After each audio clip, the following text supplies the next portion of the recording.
Sirat Parashat Shlach. À la toute fin de la paracha, on lit le dernier paragraphe du schéma, ça veut dire la paracha de Tzitzit. C'est-à-dire la section dans la Torah où on parle des Tzitzit.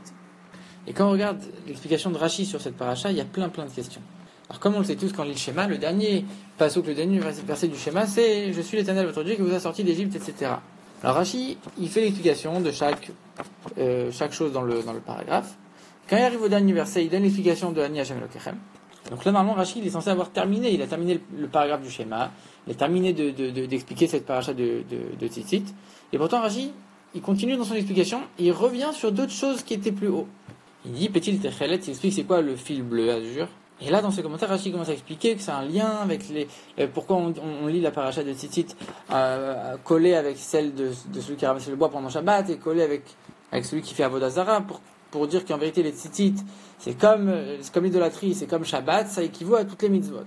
Rashi continue, il donne une autre explication, il dit sur les 4 coins du vêtement, il explique, c'est-à-dire que c'est comme Dieu quand il a sorti le peuple juif d'Égypte, il nous a portés sur des ailes d'aigle, parce qu'on a été beaucoup plus vite, on a marché beaucoup plus vite que la nature.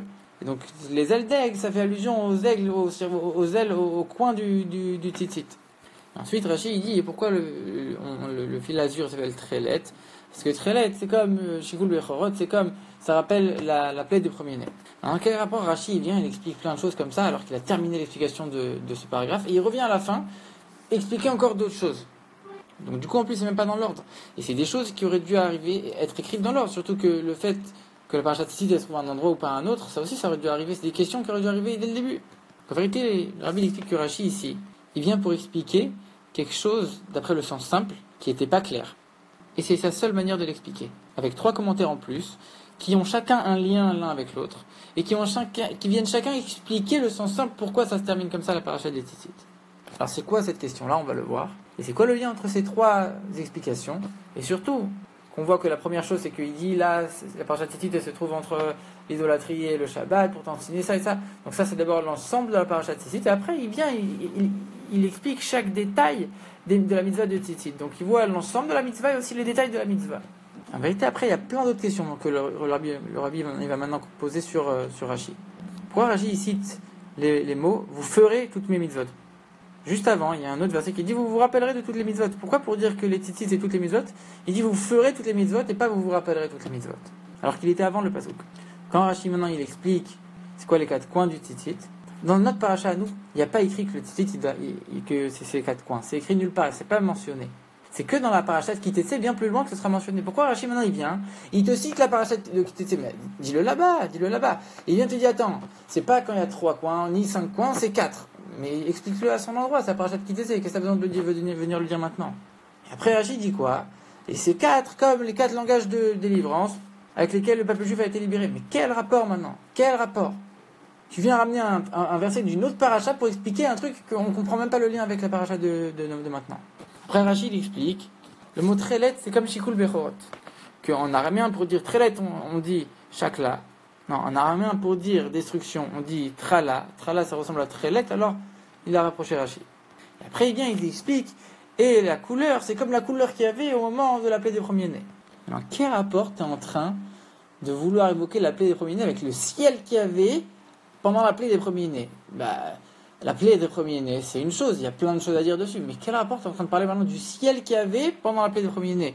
Et si maintenant tu veux parler du ciel qu'il y avait, c'était au milieu de la nuit, donc c'était le ciel noir. Quel rapport maintenant tu es en train de dire non, c'est le ciel quand il est en train de faire nuit, ça fait un peu la couleur du trélet, du fil d'azur de Tzitzit. Mais déjà, quel rapport je parle du ciel? Et en plus, c'est pas du tout la bonne couleur.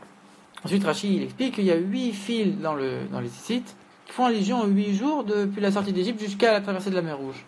Mais maintenant, c'est pas du tout ça le compte, parce qu'on sait qu'il y avait 7 jours. Alors pourquoi tu dis 8 jours? C'était que 7 jours. D'où Rashi, il trouve 8 jours. Juste pour dire que c'est les 8 fils, c'est quoi l'histoire? En plus de ça, pourquoi maintenant Rashi, il est en train d'expliquer d'abord, c'est quoi le trélet, le fil en plus, qu'on rajoute, et un trait seulement les 8 fils. D'abord, explique les 8 fils, que ça c'est l'ensemble de la mitzvah, c'est le plus important. Et après, explique le fil bleu. Quel rapport t'es en train d'expliquer d'abord le fil bleu, et après les 8 fils? Et en plus, tu dis 8, alors que c'est même pas 8 jours qu'il y avait, c'était que 7 jours. En plus, il dit pas jusqu'à ce qu'ils ont traversé la mer Rouge. Il dit jusqu'à ce qu'ils ont chanté sur la mer. Non, mais on sait que la terminaison de la sortie d'Égypte, ça a été avec l'ouverture de la mer Rouge. Dit clairement, ouverture de la mer Rouge. Pourquoi tu es en train de dire ils ont fait le champ sur la mer. Ok, d'accord, on a compris de quoi tu parles, mais pourquoi Rachid n'explique pas clairement? Et puis, pourquoi il dit sur la mer? Tu dis la Shira, on sait très bien de quoi on parle quand on dit la Shira, le champ. Pourquoi tu es en train de dire sur la mer? Donc avec toutes ces questions, en vérité, le Rabbi, il vient y répond que Rachid, il vient expliquer le sens simple des choses. Pourquoi?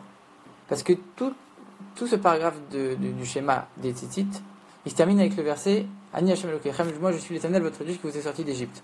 Mais en vérité, on ne comprend pas le rapport de ce verset, que moi je suis l'Éternel qui vous est sorti d'Égypte, avec les Tzitzit. Quel rapport Dieu il a sorti d'Égypte avec les Tzitzit? Alors Rachid, il explique deux choses. Si je vous ai sorti d'Égypte, c'est pour que vous accomplissiez les mitzvot. Et deuxième chose, de la même manière qu'en Égypte, j'ai su distinguer entre celui qui était premier-né et celui qui n'était pas premier-né, alors moi je saurais distinguer entre celui qui met un faux fil de coton bleu et celui qui met le vrai fil de trélette dans les tzitzit. Maintenant, quand Rachid ramène deux explications, c'est que ni l'une ni l'autre n'est parfaite. À tel point qu'il a besoin de compléter l'une avec l'autre, donc il ramène deux explications. Le fait de dire que la sortie d'Égypte c'était uniquement pour nous permettre d'accomplir toutes les mitzvot, c'est relié à la mitzvah de tzitzit, qui équivaut à toutes les mitzvot. Le Rabbi dit non.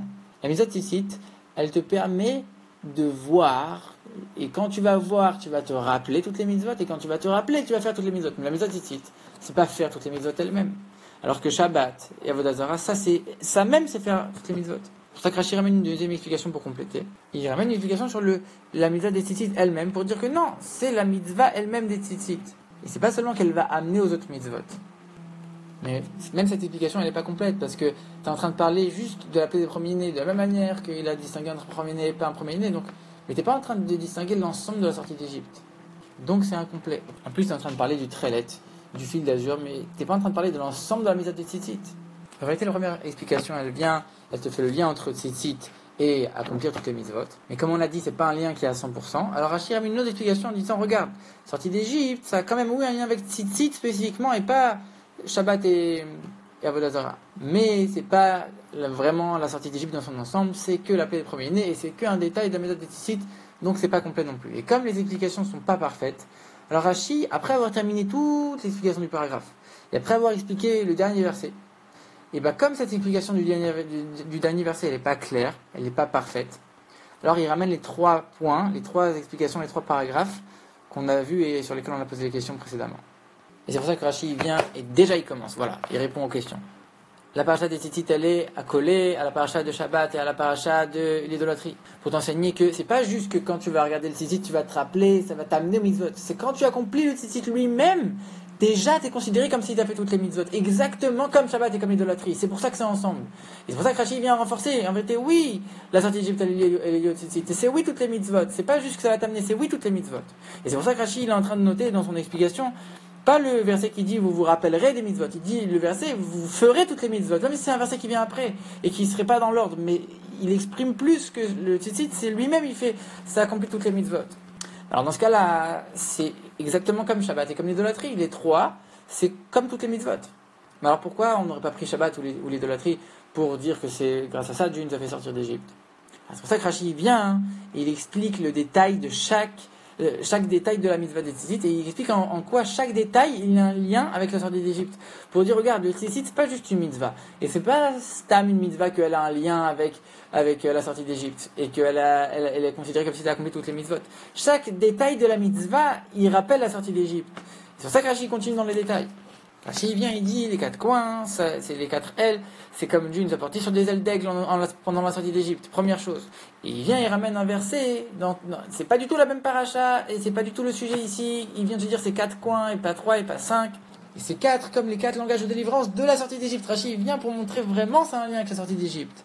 Ensuite Rashi explique le mot trélet, le fil d'azur des tzitzit, c'est un lien avec la destruction des premiers-nés, parce que le mot destruction en araméen, ça se dit tirla exactement comme trélet en hébreu. Et même si ça nous paraît éloigné comme explication, mais Rashi vient montrer que oui, ça a un lien avec la sortie d'Égypte. D'abord la destruction des premiers-nés eux-mêmes telle qu'elle a été ici-bas. Mais en plus de ça, même la destruction des premiers-nés telle qu'elle a été décidée en haut, telle qu'elle a été décidée dans le ciel. Et c'est pour ça que Rashi vient, il t'explique tout un truc sur le ciel. Le ciel était de telle et telle couleur pour t'apprendre que dans le ciel déjà quand ça a été décidé la destruction des premiers-nés, il faisait pas encore nuit mais la couleur du ciel elle était comme ça et comme ça. Et que du coup, le fil bleu du tzitzit, il te rappelle non seulement la chute des premiers-nés concrètement, mais aussi quand est-ce que dans le ciel on a décidé qu'on allait détruire les premiers-nés. Après on a dit, Rashi, il vient, il te parle, il te dit en vérité, les 8 fils du tzitzit, c'est comme les 8 jours entre la sortie d'Égypte et le retour de la mer Rouge. On avait dit il n'y a que 7 jours. Mais de la même manière que pour le tzitzit, il a regardé à partir du moment où dans le ciel on a décidé de détruire le premier-né. Ici, il est en train de regarder le moment à partir dans lequel, dans le ciel, on a décidé qu'on allait délivrer le peuple juif. Et ça, c'est le moment où ils ont égorgé l'agneau pascal. Et ça, c'était le 14 Nissan, donc la veille de Pessah. Et là, à partir de ce moment-là, jusqu'à l'ouverture de la mer Rouge, là, il y a 8 jours.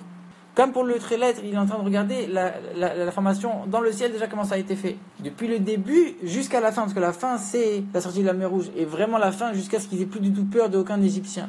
Et quand ils n'avaient plus du tout peur d'aucun Égyptien, que c'était complètement terminé, la sortie d'Égypte, elle était vraiment à ce moment-là complètement terminée. Là, ils ont fait un chant parce qu'ils ont vu que ça y est, c'était fini, ils étaient soulagés, ils ont fait un chant. C'est pour ça il dit pas quand ça a été ouvert la mer Rouge, il dit quand ils ont fait le chant, parce que le chant c'était vraiment après, une fois que tout était terminé, pour montrer que c'était du début jusqu'à la fin. Et il dit, ils ont fait un chant sur la mer, parce qu'ils ont vu les Égyptiens à la surface de la mer, là ils étaient vraiment soulagés, c'était vraiment la fin. Il y a une autre question qu'on n'a pas répondu. Pour Rashi, il explique d'abord c'est quoi le trélet, c'est quoi le fil bleu, et après c'est quoi les 8 fils. Le plus important, c'est les 8 fils. Alors il aurait dû faire l'inverse. Pour nous enseigner qu'en vérité, le fil bleu, ça représente la crainte de Dieu. C'est faire toutes les mitzvot négatives. Et les 8 fils, c'est l'amour de Dieu, faire les mitzvot positives. Mais d'abord, il fait passer le trélet et après les 8 fils. D'abord, dans le service de Dieu, il y a la crainte de Dieu, c'est en premier. Une fois qu'on a arrêté de faire toutes les mauvaises choses, on a l'amour de Dieu et là, on fait toutes les bonnes choses. Et pourtant, on voit qu'aujourd'hui, dans notre génération, on n'a pas de fil bleu azur, alors on met que les fils blancs. Ça montre que dans notre génération, le travail essentiel, c'est l'amour de Dieu, c'est l'amour et faire des choses positives encore et de voir que les côtés positifs tout le temps. Comme dans le Zohar, Rabbi Shimon Bar Yochai, il le dit, moi je prends les choses, je fais tout dépendre de l'amour. Et que par ça on va arriver à tous les meilleurs niveaux spirituels et matériels. Et que cette sortie d'Égypte, ce sera une véritable sortie d'Égypte matérielle aussi pour nous, avec la venue de Mashiach très bientôt. Amen.